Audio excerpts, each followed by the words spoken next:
The Onion Affair, a spoof in the spirit of a not-so-secret agent. Chapter 1. The Briefing. The rain drizzled across the grey skyline of London as Simon Bonk tripped heroically through the revolving doors of MI6 headquarters, accidentally spinning himself around twice before being spat back outside. After apologising to a bewildered janitor, he finally managed to enter the building, shoes squeaking dramatically on the marble floor. "Ah, Bonk," came the gravelly voice of Chief Honcho Heel, seated behind a desk the size of a small tank. "You're late. Again." Bonk saluted, bumping his hand on his own forehead. "Traffic, sir. Also pigeons. One of them stole my tie." Chief Honcho Heel sighed and pressed his fingers to his temple. "Let's just move on. Your mission, Bonk, is of utmost importance. A horticultural villain by the name of Hank Diggory Laplante is threatening to release a toxin across France that will rot every onion in the country." Bonk squinted. "Rot onions, sir?" "Yes, Bonk.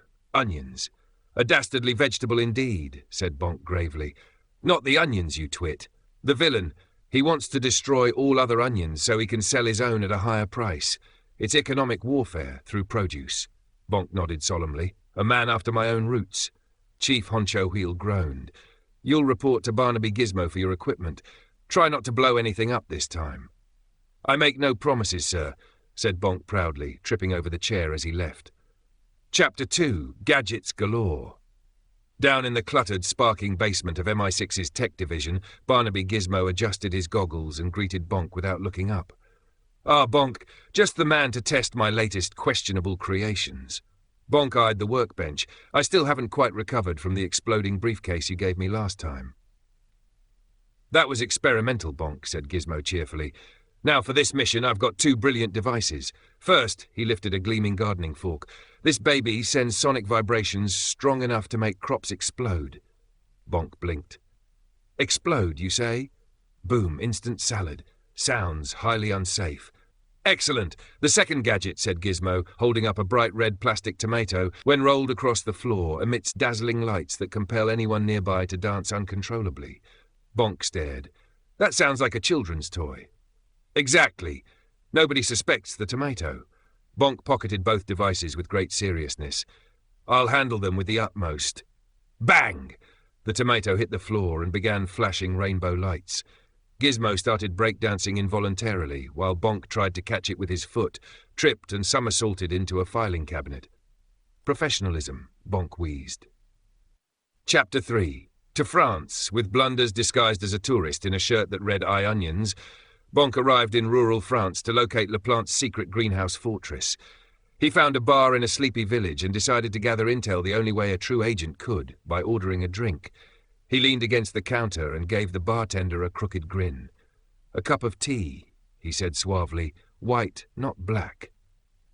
Before the bartender could even blink, a nearby customer accidentally elbowed Bonk's cup, sending scalding tea all over his lap.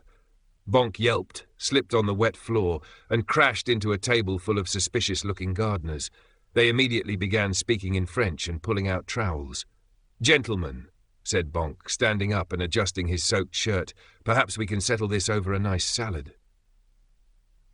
Chapter 4. The Great Greenhouse Showdown. That night, Bonk infiltrated Laplante's greenhouse lair, a massive glass dome filled with exotic plants and evil horticultural energy. Hank Diggory Laplante stood at the centre, wearing gardening gloves made of gold leaf and stroking a Venus flytrap like a cat.